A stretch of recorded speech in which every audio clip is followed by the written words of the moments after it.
afternoon, everyone. As you know, I'm joining you here from Kirribilli because, like others in Sydney, this is where I was in lockdown, and I intend to be able to relocate to Canberra, myself that is, next week in preparation for the parliamentary sittings that will take place in August. Earlier today, the National Security Committee of Cabinet met to consider a range of issues in the ongoing management of the COVID-19 Delta outbreaks, and that was also to consider the more recent information that we've seen emerge in Victoria. I've had discussions with the Victorian Premier later today after that meeting, but was briefed on that situation by the Chief Medical Officer, along with the other members of the National Security Committee and those co-opted to consider potential arrangements should there be any changes in Victoria. But we also made a number of changes that relate to a situation here in New South Wales with the ongoing lockdown here. The first of those was that we will be restoring the temporary Medicare telehealth system, and that means there will be a new MBS, new Medicare item reintroduced to ensure people in COVID-19 hotspots, that is the entire Greater Sydney area, have access to longer phone consultations, that's 20 minutes or over, for chronic conditions or other health issues that may require doctors to spend more time with patients. That's an effective measure that we've had in place previously, and the Health Minister Greg Hunt recommended that we bring that forward again, and that is being done. That takes place pretty much immediately. Secondly, you would have seen reported today from our statement that the childcare gap fee waiver will be put in place. That's from the 19th of July. There are some 3,634 childcare services that can be assisted through this, and some 216,000 families in the areas that are impacted. Now, what this basically means is that if your child doesn't go to childcare in these lockdown areas, it means that you won't be charged a gap fee. And the centre will continue to receive support, so that supports the centre. Your place with your child is maintained through that arrangement. We have successfully implemented and put in place these arrangements in past lockdowns, and they've proved to be very helpful for families and the childcare sector as well. Also, while we're still on New South Wales, can I note that from today, if you are in Bayside, the City of Sydney, Canada Bay, Inner West, Randwick, Waverley and Wallara, from today you can go to my.gov.au, and you can make your application for that higher payment, the one that I announced with the Premier earlier this week, the $600 and $375 payment. You can make that application on my.gov.au. Can I encourage you to preferably go to the website? It's quicker, and it means that the processing is quicker. If you need support on a phone line, you can call the 180-2266 line, but particularly those calls are there to support those who may have language difficulties or particular circumstances that need further discussion or things of that nature, or people are looking for further explanations. That phone line is there to provide further assistance, but if it's very straightforward, can I encourage you to go to the my.gov.au website? That will help everyone at Service Australia to turn these things around as quickly as possible. From Sunday, you can apply across Greater Sydney and across New South Wales for those payments where you've lost more than 20 hours or 8 to 20 hours, as we've already announced.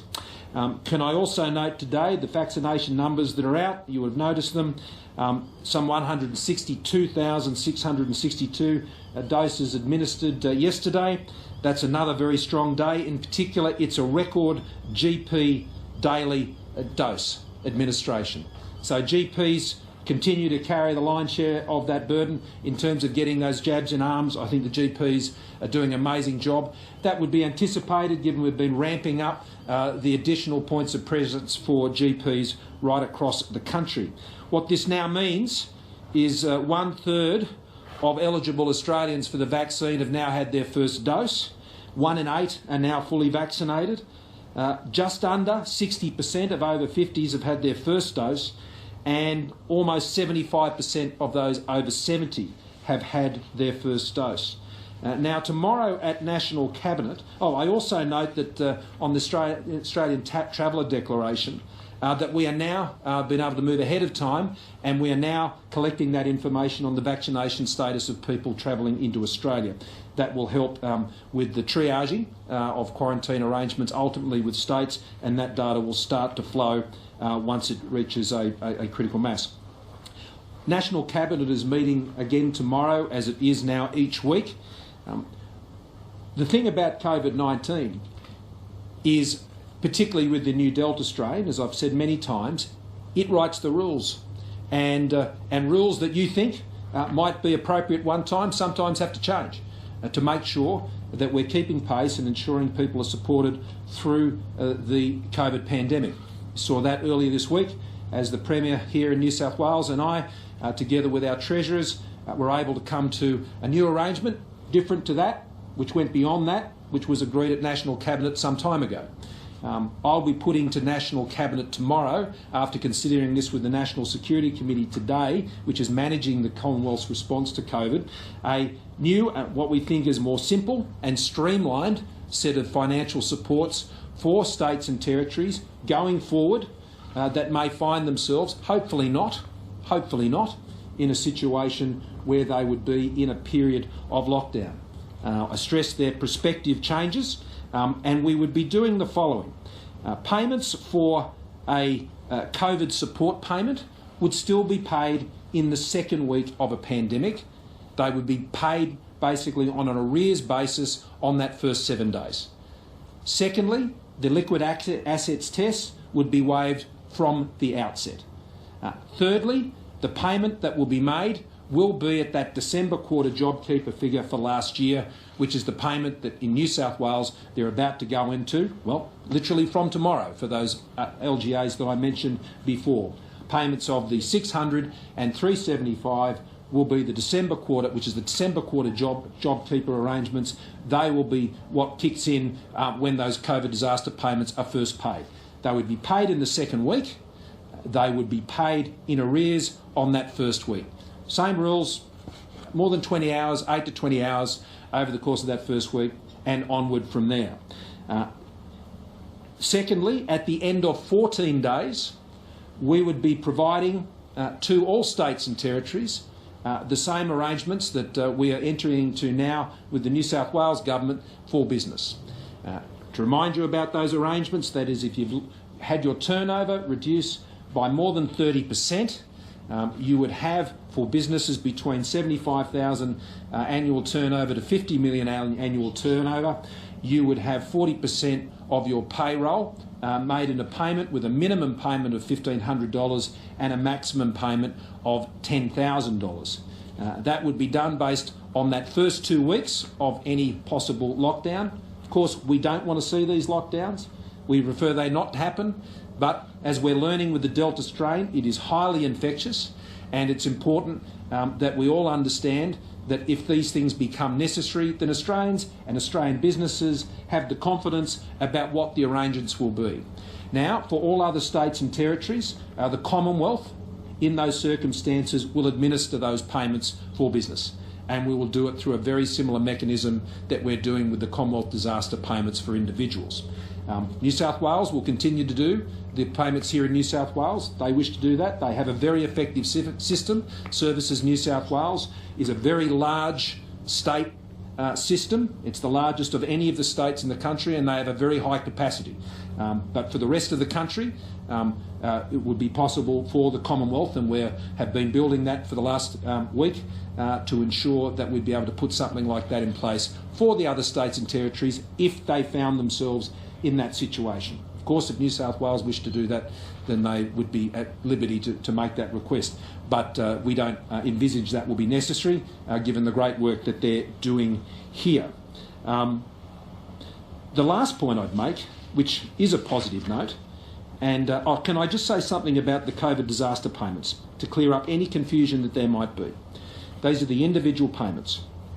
They are for an Australian resident or those holding an eligible work visa, 17 years or older.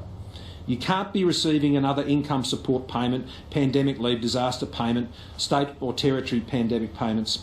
You must live or work in the Commonwealth declared hotspot, but as we know in New South Wales, the state government is making those payments available right across the state. I should stress that if any other state or territory wished to do that in those circumstances, then they could have the same arrangement as New South Wales. That they had paid employment and because of the lockdown they can't attend work during the lockdown, and this one is very important. These rules have not changed. Lost income because of the lockdown and don't have any appropriate COVID-related paid leave entitlements. Not any paid leave entitlements, your holiday leave or things like this, but if you don't have COVID-related paid leave requirements. That, I know there are some businesses, for those who are taking leave, who might think they have to pay that. No, if they don't have COVID-related pandemic leave entitlements, then those workers are entitled to call those numbers, to go to that my.gov.au website and access those payments. Can I turn and make reference to today's unemployment data, which has seen the unemployment rate in Australia drop to 4.9%. This is, of course, welcome news. It obviously doesn't take into account the impacts of what is happening most recently here in New South Wales, but does take into the time where we had that brief lockdown in Melbourne. Now, while these numbers are incredibly welcome, an increase in some 51,600 full-time jobs, and importantly, it shows that since the pandemic recession that occurred last year, more than 1 million Australians are back in work. More than 1 million of Australians have found their way back into work in Australia's recovering economy. That is good news. And what it says, as we go through these difficult times this month, in particular, with lockdowns in Sydney, with some concerning data coming out of Melbourne, is the Australian economy is fundamentally strong. When there are artificial restraints that are put on that economy through these restrictions, then of course that has an impact. And we've seen that, I think, in the underemployment rate in this data. And I'm sure we will see that in July data when it comes out next month. But what we do know is when you lift the shackles of your economy that are necessary for health reasons, the economy comes back. And businesses can look to the other side of these lockdowns knowing that when the restraints are taken off again, then the customers do come back. And they can look forward, getting that support over the course of the lockdown, they can get to that next place. So I think for all Australians all around the country, it's important to keep looking forward. Keep looking forward, which is showing vaccination rates increasing week on week, which is showing the economy in a position where it can continue to rebound despite these short-term impacts, and hopefully not going on for any longer than is necessary in any state or territory where these restrictions are put in place. And that we get to the other side, and on that other side we see our economy being able to pick up and move strongly going forward. I would finally note, as someone who is one of my great passions, is to see that the youth unemployment rate has decreased to 10.2% in June. That is the lowest rate recorded since January of 2009. Getting young people into jobs has been one of the highest priorities of our government. Getting young people into work. You get a young person into work, particularly in their early 20s, and you know they don't spend a life on welfare. It is a terrible blow to them personally over their lifetime, and indeed the economy and the society as a whole, if we can't get more and more young people into work. The more of them we get into work, the more reliant they become on themselves over the course of their lives and less reliant on the social and other supports that are there to support people in need. So seeing that youth unemployment rate at its lowest level since January 2009, I know to parents and those right across the country, that will be very welcome, but we've still got a job to do to get through these difficult times to ensure that we keep them in those jobs that we've been so keen to get them into. Happy to take questions. Well, in terms of the eligibility for payments, yeah. It can take 2 or 4 weeks, whatever it might be. With Melbourne going back into lockdown, yeah. Is there past lockdown counting towards that time, or does the clock tick off again? Not formally, but I can assure you that in considering the arrangements we've considered today, we've certainly recognised that. It wasn't that long ago they were in lockdown for 2 weeks. And so certainly, as what for many of them would feel if they do, and I have no knowledge of whether they're going to do that. I have spoken to the Premier today, and we obviously canvassed various options, and I've obviously let him know about the decision we took this morning at the National Security Committee. We'll discuss this more tomorrow, but there is, I think, a recognition of that, but it's not a formal business rule of the way the payments work. And so after 7 days, regardless of whether a lockdown goes beyond that, there is the opportunity to make a payment in arrears. Sorry, can I just clarify that? So does that mean that the previous lockdown, it doesn't formally count towards that time frame, but it can? I'm just saying what's been occurring and what may occur, subject to what the Victorian Cabinet decides to do. It would be unfair to say that we didn't take that into account when setting up these new rules. But we have to set up rules that apply right across the country. So if another state or territory hasn't had a recent lockdown, we wouldn't deny the same sort of support from the start of that lockdown that we would apply to any new lockdown that occurs, whether it's in Victoria or elsewhere. Nothing the payment of $600 from the start or from the 2-week period. Yep. Nothing the 2-week period. Yep. Nothing the payment and admission with the original plan, $500 wasn't enough money. No, it's just COVID evolves. When we put the budget together this year and we looked out over the next 12 months and Treasury looked at that, we had anticipated there'd be a series of very short-term lockdowns, and there hadn't been anticipated this extent of lockdown. And what it means is that you adapt, you change, you update, you streamline, you make it more simple. That's what it means. It just shows a government that is seeking to be up to the mark and flexible and make sure we get things right. I mean, to get over 70s are most susceptible to dying from COVID, and we have more than 75% of people over 70 in this country now with one dose. They're somewhat protected. Should that come into the calculations of state governments when they're making decisions on lockdowns, given that largely the most vulnerable are somewhat protected? Well, I am very pleased that it's just shy of 75 at the moment. It won't be very long before we hit that mark, and then it'll go beyond that. That is a very important consideration in any of these decisions, because the most vulnerable in our community are increasingly protected. That said, the people that we have lost in this most recent outbreak in New South Wales were over 70 and were unvaccinated, as I understand it. So even at 75%, that doesn't mean that you're completely operating a risk-free environment. But I do recall when we went through the long second wave lockdown in Victoria, the devastation that was experienced by the older community in that state. So, yes, of course, when you look and when we come to the time of setting those vaccination benchmarks and thresholds, which we're on track for doing that in the timeline I've already indicated to you, then the overall level of vaccination in the country is important. But what's most important is the vaccination, particularly in that over 70 age group. We see that in the UK. In the UK, their double dose vaccination for the elder population is higher than the general population, and I have no doubt that's what's informing decisions they're taking. But I must admit that it is concerning what we're seeing in the United Kingdom. Yes, they have 65% overall double dose vaccination across their eligible population, but people are dying in the UK, and they're dying in increasing numbers. And so we'll be watching that situation carefully, and we hope for the best for them. Will you be sending more vaccines to South West Sydney and also now to Melbourne to help tackle this outbreak? More vaccines now because start getting the additional Pfizer vaccines when we're up to 1 million a week. So the overall level of supply is increasing now, and that means ultimately the New South Wales government will determine where they're sending those in the allocation that they're receiving, but equally we'll be ensuring that we're getting them out across the GP network. Is it true you've got a call? Is it true you've got a call scheduled with Pfizer, the Pfizer CEO soon? It'll be the first time I've engaged them. Has the past couple of weeks shown that the agreement that was reached at National Cabinet that in its current phase of the plan, the lockdowns would only be a last resort?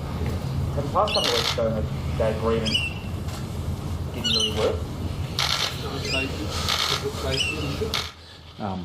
they should be a last resort. But sometimes with the Delta variant, you come to that position a lot more quickly than you used to.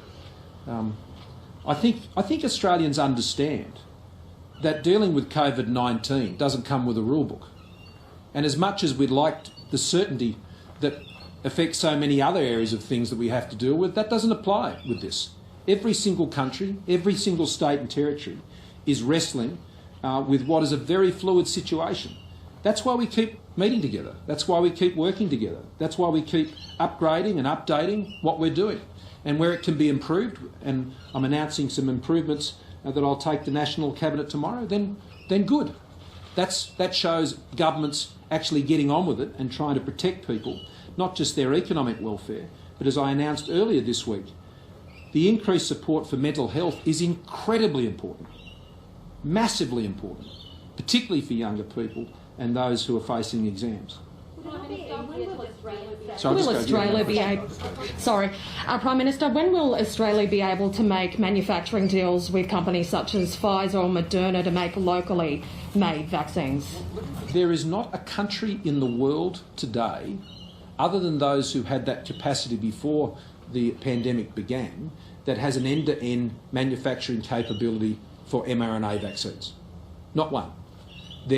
With the Pfizer vaccine, they have entered into agreement. I think they're doing one with Korea, which does fill and finish.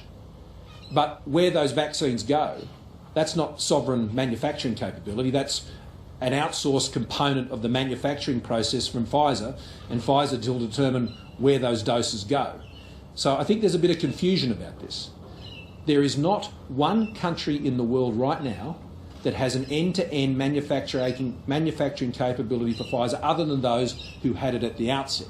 And not one is likely to have it in that capability for some years. There'll be elements of it that are done in different places. I mean, South Korea, for example, I understand actually does manufacturing around the Sputnik vaccination. But putting that to one side, what that means is we are in the same process, and I can't go into too much detail because of the commercial sensitivity. Just this morning I met again with the NSC, with the Industry Minister, who's been pursuing that tender process that you're aware of and the consortia that have been brought together to pursue this opportunity.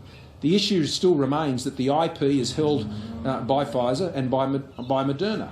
But I can tell you that the discussions with Moderna, which have been ongoing now for some time, for some considerable time, as they had been with Pfizer, but an end-to-end manufacturing capability, which is what we had with AstraZeneca and have with AstraZeneca, and what we would have sought to have with the University of Queensland vaccine, had that been a vaccine we could go forward with. That was the only capability that could have been established to support the current pandemic. And anyone suggesting that in Australia you could have had an end-to-end sovereign manufacturing capability for an mRNA vaccine that would be rolling vaccines off the line right now doesn't know what they're talking about. Prime Minister, even once we get to a stage where, like what we see around the rest of the world with much higher vaccination rates and freedom without lockdowns, there's going to be a lot more deaths, just being realistic, than we're facing now. Political leaders, yourself included, have been keen to talk about deaths being unacceptable. Do you think that that's going to change eventually when we accept that COVID is going to rip through a hopefully close to fully vaccinated population? There will be death? Considerations here. The first one is that we need to provide everyone who wants a vaccination in Australia with that opportunity, and we're on track for that by the end of the year, and that puts us, despite the challenges we had earlier in the program, particularly around the medical advice that was given around AstraZeneca, that puts us around about 2 months and behind where we hoped to have been. We've been catching up ground on that, and that's welcome. So there is that element that if you wanted one, you could have had one. So you've had a conscious decision about whether you've sought to protect yourself from what is a very virulent virus. The second part of it is the epidemiology. And what that says, and looking at issues of hospitalisation rates and ICU rates and so on for people who are infected. The plan I outlined from National Cabinet has an important transition in Step 2 and Step 3. And that is we go from suppressing the virus, which is about case numbers, which is why we're having to do what we have to do right now, and we're always going to have to do at this stage of the pandemic, and moving to a situation where you're focusing on whether the virus is leading to people going to hospital, whether the virus is leading to people sadly losing their lives in a way that would be demonstrably greater than what occurs with other viruses. Of course, there are many viruses, there are many diseases that cause fatality in the community. The issue is getting this virus back to a level where you can treat it the same as other such viruses in the community. And that's really the benchmark. That's the mark you've got to get to. None of us wants to see anyone lose their life because of a virus or ill health. But sadly, that's the truth of mortality. And so our objective is to get to that point where we can see COVID in the same way we see other infectious diseases. We're not there yet, and frankly, they're not there yet in other parts of the world. They're not there yet. And we'd be kidding ourselves to think we are there or they're there. Sorry, I couldn't quite hear you. Wouldn't it be easier to reintroduce a targeted JobKeeper scheme than this other approach you're taking? No, absolutely. More difficult, and people would be waiting longer for their payments. See, forgive me for just quickly going over how JobKeeper worked. When we introduced JobKeeper, we had to do it nationally. When we introduced JobKeeper, we understood that people, as many as 5 million Australians, could find themselves out of work with no income within weeks. The social security system was never going to be able to meet that demand. The whole system would have crashed, people wouldn't have had the security of income support, and what would have followed from that is basically unknown. And I don't even want to imagine it. And we didn't want to imagine it. So we had to come up with a scheme that you could do at a scale that Australia had never seen before. So what we did is we combined government with business and the banks. We said to business, how many employees can you keep on? And that you can keep on, which at that time we thought might go for 6 months. And they answered that question in their own head. And we said, we now need you to go to your bank and we need you to borrow the money to pay that payroll at that rate of $1,500 a fortnight. And we said to both the bank and the employer, we will fix you up in arrears on the other side. That is the only way we could have got that support to 3 million people that fast. Now, we're not confronted with that now. In the normal circumstances, you would just let your social security system pay those payments to people who'd lost hours and done work. It's actually a lot quicker, it's a lot simpler, as people are finding. And so it is much more effective, much simpler, to just have people who've lost those hours go to that website, register, or if they have to, ring that number, and the payment comes within days. So it's far more effective to do it this way. Far more effective. You're not asking the business to take on a loan and to pay those employees, and effectively, we effectively nationalised the private payrolls of Australian employers to ensure that we could deliver income support to the country. That's not what we're seeking to do now, because we can provide that income support directly. The lesson from all that is our government, my government, seeks to solve the problem in front of us. The problem in front of us is always often different to the one that's behind us. Well, I learned one thing about COVID, as I've learned, that's what you have to do. Every single time it's different, and so you've got to work the problem in front of you. What's the light at the end of the tunnel for Australia, Prime Minister? And this is where we farewell our West Australian viewers watching us on ABC TV. Well, only one city in lockdown at the moment. You may be preempting things that I don't know what you know. Really, the national mood is one of it's tough. Deep sadness. So what is the light at the end of the tunnel? The light at the end of the tunnel is both the continued resilience and strength of Australians to persevere, because we get through everything as Australians. No matter what is thrown at us, we get through it, as previous generations have done to make the country what it is today. This is the test that our generation is facing, and our generation is up to it. And we will persevere and come out the other side, and we can have the great confidence of this in the Australian spirit that will be achieved, that we will not be overcome by this, that we will not be defeated by this, and nor will we give up as a country into the frustration or the exasperation that can come understandably with these challenges. But the second thing is this, that the vaccination program continues to gather pace, that the rollout continues to ensure that by the end of this year, all of those who are seeking a vaccination should be able to have received one. And that means we can go into the next phase and the next phase after that. The other hope I'd give you is this. Because Australia has had the success to date, where we've saved over 30,000 lives, where we've got 1 million people back in work, that shows the strength of the Australian economy to rebound. It shows the strength of the Australian people to come back. And so all we need to keep doing is putting our heads down, go forward, keep our spirits up, get the job done, and Australia will not just get through this, we will come out the other side stronger. Here in Sydney,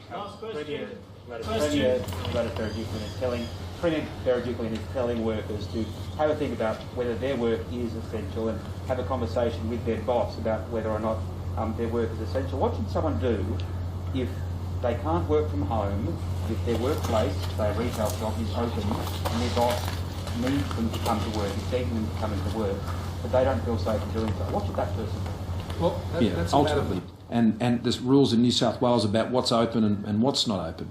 The disaster payments are made to those who can't get work, who can't get those hours. That's who it's for. If there is work available to you, well and good.